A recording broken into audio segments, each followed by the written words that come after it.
नमस्कार दोस्तों और स्वागत है आपका। आज हम मैथ्यू आर्नोल्ड की एक बहुत ही मशहूर और गहरी कविता डोवर बीच का विश्लेषण करने जा रहे हैं। तो चलिए शुरू करते हैं। तो आज हम इस कविता को 5 हिस्सों में समझेंगे। सबसे पहले हम इसकी सेटिंग को जानेंगे, फिर इसमें छिपे दुख की आवाज को सुनेंगे। उसके बाद सी ऑफ फेथ यानी आस्था के सागर के कॉन्सेप्ट को समझेंगे। फिर देखेंगे कि ये दुनिया बिना किसी सर्टेनिटी के कैसी दिखती है, और आखिर में प्यार कैसे एक आखिरी उम्मीद बनकर सामने आता है। तो चलिए शुरू करते हैं पहले हिस्से से, इंट्रोड्यूसिंग डोवर बीच। यहाँ हम देखेंगे कि कैसे कविता की शुरुआत एक बहुत ही शांत और सुंदर माहौल से होती है, लेकिन ये शांति असल में एक धोखा है। कविता इन लाइनों से शुरू होती है। देखिए, समुद्र आज रात शांत है, ज्वार पूरा है और चांदनी जल डमरू मध्य पर खूबसूरती से फैली हुई है। कितना सुकून भरा, कितना परफेक्ट नजारा है ना? ऐसा लगता है मानो सब कुछ अपनी सही जगह पर है। तो ये जो सीन है, ये देखने में तो बेहद खूबसूरत है। काम, फुल, फेयर जैसे शब्द एक परफेक्ट पिक्चर बनाते हैं।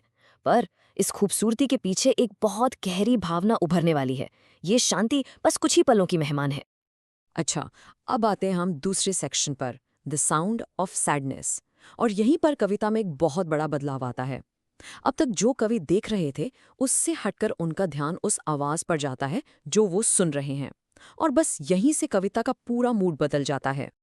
वो अपने साथी को खिड़की पर बुलाते हैं और कहते हैं, खिड़की पर आओ, रात की हवा कितनी मीठी है। मतलब अभी भी माहौल काफी अच्छा और सुखद लग रहा है। लेकिन फिर वो कहते हैं, लिसन, सुनो। और अचानक वो खूबसूरत शांति टूट जाती है। क्या सुनाई देता है? कंकड़ पत्थरों की एक ग्रेटिंग रोर, एक कर्कश, कानों को चुभने वाली दहाड़ जिसे लहरें पीछे खींचती हैं और फिर किनारे पर फेंकती हैं। तो ये ग्रेटिंग रोर क्या है? ये एक बहुत ही कठोर, खुरदुरी और अप्रिय आवाज है। और ये आवाज सिर्फ पत्थरों की नहीं है, ये उस बाहरी शांति में एक अंदरूनी गड़बड़ी का, एक डिस्टर्बेंस का प्रतीक है। और ये आवाज अपने साथ लाती है the eternal note of sadness, यानी उदासी का वो शाश्वत सुर जो हमेशा से मौजूद रहा है। कवि कहते हैं कि उदासी हजारों साल पहले प्राचीन यूनानी लेखक सोफोक्लीज ने भी सुनी थी।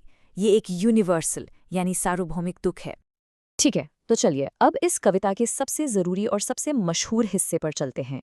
ये है तीसरा section, the withdrawing sea of faith. ये इस कविता का सेंट्रल मेटाफोर है, यानी इसका मुख्य रूपक। तो ये सी ऑफ फेथ यानी आस्था का सागर आखिर है क्या? ये एक मेटाफर है उस दौर के लिए जब लोगों में मजबूत धार्मिक विश्वास और आध्यात्मिक निश्चितता हुआ करती थी, जो कभी पूरी दुनिया को घेरे हुए थी। यहाँ कवि एक बहुत साफ कॉन्ट्रास्ट दिखाते हैं। देन यानी पहले, आस्था का ये सागर पूरी तरह भरा हुआ था और दुनिया को एक चमकदार बेल्ट की तरह सुरक्षित रखता था। और नाउ यानी अब क्या है? अब कवि को सिर्फ उसकी मेलनकॉली लॉन्ग विथड्रॉइंग रोर, यानी उसकी उदास, लंबी, पीछे हटती हुई दहाड़ सुनाई देती है। और जब ये आस्था का सागर पीछे हट रहा है, तो दुनिया बिल्कुल अकेली, खुली हुई और कमजोर यानी वल्नरेबल हो गई है। ठीक वैसे ही जैसे समुद्र के हटने पर किनारा नंगा और असुरक्षित रह जाता है। तो अब सवाल ये उठता है कि जब आस्था चली गई, तो ये दुनिया असल में है कैसी?